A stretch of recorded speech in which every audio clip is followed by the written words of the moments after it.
Hello my dear students, स्वागत है आप सभी का हमारे YouTube channel clear net with us in commerce.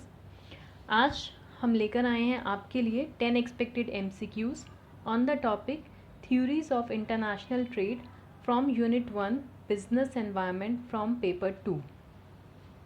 This is part 1 of the video.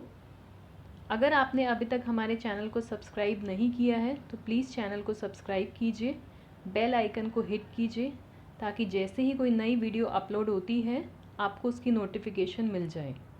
आप हमें हमारे FB पेज पर भी फॉलो कर सकते हैं, आप हमें मेल भी कर सकते हैं। चलिए फिर आज हम अपनी वीडियो स्टार्ट करते हैं। For question number 1, the best known advocates of the labour theory were David Ricardo, Karl Marx, AC Pig and Karl Marx, David Ricardo and AC Pig and David Ricardo and सैमुएल्सन।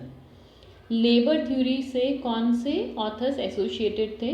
उससे पहले एक बार बच्चे हम labour theory देख लेते हैं। इसको हम LTV भी बोलते हैं, लेबर थ्योरी ऑफ वैल्यू, जो डेवलप करी थी डेविड रिकार्डो ने और कार्ल मार्क्स ने, जिन्होंने कहा था कि किसी भी गुड की जो वैल्यू है वो डिपेंड करेगी किसके ऊपर? अमाउंट ऑफ लेबर के ऊपर जो आपको रिक्वायर्ड है उस गुड को प्रोड्यूस करने के लिए। इवन एडम स्मिथ का भी यही ओपिनियन था रिगार्डिंग द लेबर थ्योरी। तो हमारा जो है option A is the correct answer. David Ricardo and Karl Marx, they were associated with labour theory. Then question number 2, who propose factor endowment theory? Factor endowment theory किसने दी थी? David Ricardo, Adam Smith, Friedman and HO, Heckscher and Ohlin. तो option number D is the correct answer. HO ने ये theory दी थी, factor endowment theory. David Ricardo ने तो कंपैरेटिव कॉस्ट एडवांटेज थ्योरी दी थी। एडम स्मिथ जी ने एब्सोल्यूट कॉस्ट एडवांटेज थ्योरी दी थी। फ्रिडमैन ने तो कॉर्पोरेट सोशल रिस्पॉन्सिबिलिटी थ्योरी के बारे में बात करी थी। तो HO option D is the correct answer. Option D जो है वो बच्चे हमारा correct answer. Now question number 3, Stolper and Samuelson theorem describes the relationship between relative prices of output and relative factor rewards, price of goods and output of goods, prices of two factors of production and output of two goods।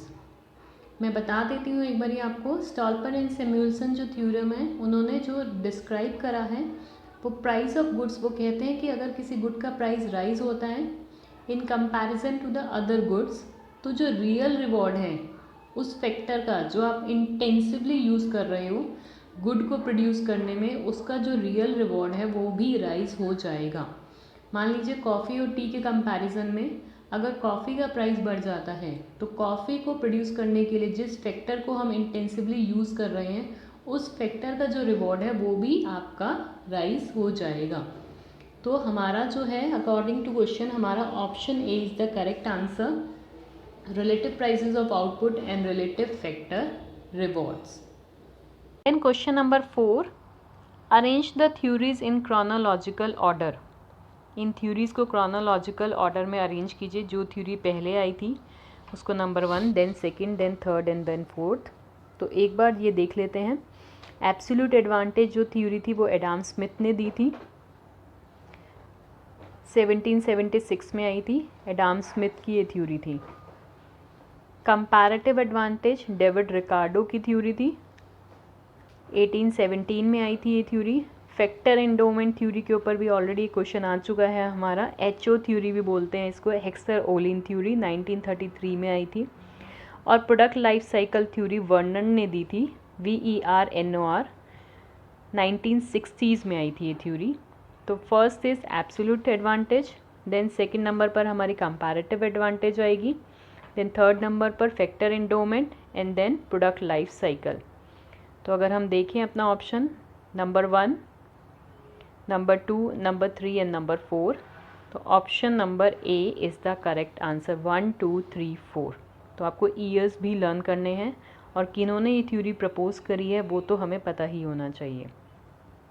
Next question number 5, Adam Smith, David Ricardo, Vernon and MV पोजनर, और यहाँ इनकी theories दी गई हैं। तो हमें match the following करना है। Adam Smith में पहले ही भी अभी बताया था आपको, एब्सोल्यूट एडवांटेज थ्योरी है इनकी। David Ricardo comparative cost advantage ही है, वर्णन की प्रोडक्ट लाइफ साइकिल है, एंड एम.वी. पोजनर ने जो है टेक्नोलॉजिकल गैप थ्योरी दी है। तो ए का ऑप्शन है 1, बी का 2, सी का 3 एंड डी का 4। तो ये हमारा हो गया ऑप्शन नंबर ए जो है that is the correct answer. तो ईयर्स भी लर्न करने हैं आपको इनके, और किन्होंने प्रपोज करी है वो भी हमें लर्न करना है।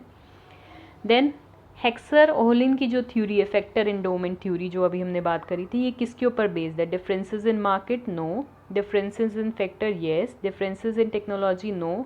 इन कल्चर, नो। तो our option number B is the correct answer, differences in factors, HO theory 1933 में जो आई थी हमारी। ठीक है, मैंने आपको दिखाया भी था अभी, फैक्टर एंडोमेंट थ्योरी 1933 HO ने प्रपोज करी थी। Question number 7, dash is an economic system of self sufficiency and limited trade, autarky, national system, price equalisation and free trade. तो यहाँ पर जो हमारा बच्चे है, ऑटार्की जो होता है उसको बोलते हैं, ये ऐसा इकोनॉमिक सिस्टम है जहाँ पर इकोनॉमी जो है सेल्फ सफिशिएंसी अटेन करती है, और वहाँ पर जो ट्रेड होता है वो बहुत लिमिटेड होता है। तो ऑटार्की के बारे में एक बार थोड़ा सा देख लेते हैं। ऑटार्की वो इकोनॉमिक सिस्टम है, self sufficiency and limited trade है। कंट्री जो है और इकोनॉमी जो है उसको हम ऑटार्की भी बोल सकते हैं अगर वो क्लोज्ड इकोनॉमी है, मींस वो इंटरनेशनल ट्रेड में एंगेज नहीं होती है, इन्वॉल्व नहीं होती है, नो ट्रेड होता है बेसिकली वहाँ पर with other countries. With in the country तो ट्रेड होता है, बट विद अदर कंट्री जो होता है बहुत ही लिमिटेड और नो ट्रेड होता है। तो our option number A is the correct answer, autarky.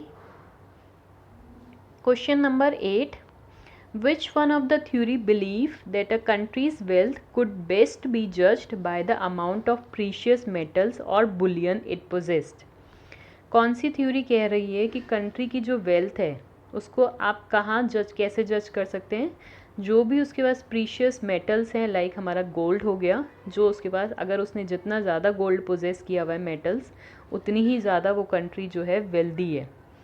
तो यहाँ पर जो है एब्सोल्यूट नहीं बात करता है, फैक्टर एंडोमेंट फैक्टर्स के ऊपर बेस्ड है, ये कंपैरेटिव कॉस्ट एडवांटेज थ्योरी भी नहीं बात करता है। तो यहाँ पर ऑप्शन ए मर्केंटिलिज्म थ्योरी जो है वो बात करती है, वेल्थ को मेजर करती है गोल्ड से या प्रीशियस मेटल से।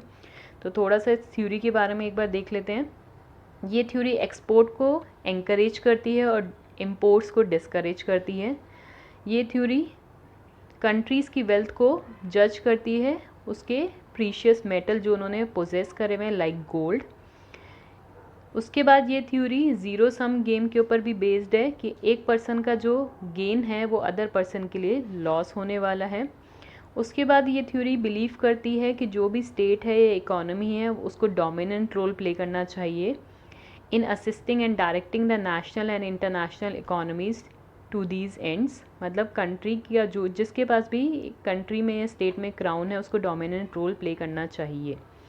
तो इस तरह से मर्केंटाइलिज्म थ्योरी जो है एक्सपोर्ट को एंकरेज, इंपोर्ट्स को डिस्करेज और वेल्थ को मेजर करती है जो भी कंट्री के पास प्रीशियस मेटल जो हैं, और ज़ीरो सम गेम के ऊपर ये थ्योरी जो है बेस्ड है। तो इसके ऊपर भी क्वेश्चंस आ सकते हैं। तो हाँ, यहाँ हमारा जो है option A is the correct answer. Then question number 9, which one of the following is not an assumption of Adam Smith absolute advantage theory? तो जो उन्होंने थ्योरी दी थी उसके कुछ assumptions भी थे। Two country two commodity framework, बिल्कुल सही, ये एक assumption माना था उन्होंने, 2 ही कंट्री मानी थी और उनके बीच में 2 ही कॉमोडिटी एज्यूम करी थी। Capital is only the relevant factor of production, this is wrong. Adam Smith ने बोला था labour is the only relevant factor of production, तो ये हमारा अजम्पशन रॉन्ग हो गया है। Then C, factor of production was mobile within a country but immobile between countries, yes, ये सही है।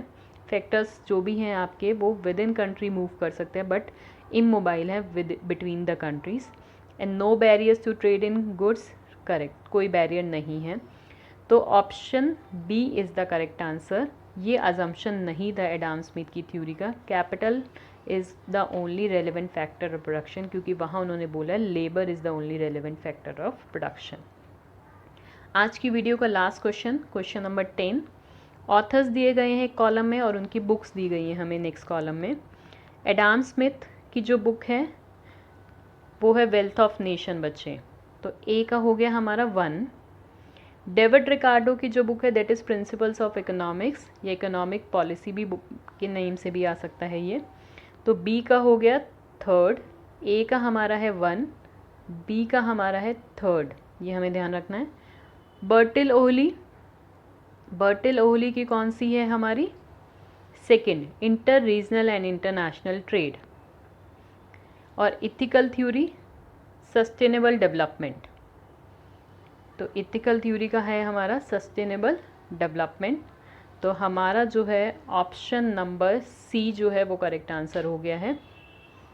ए 1, बी 3rd, सी 2 और डी जो है दैट इज़ 4th। क्लियर? तो option C is the correct answer.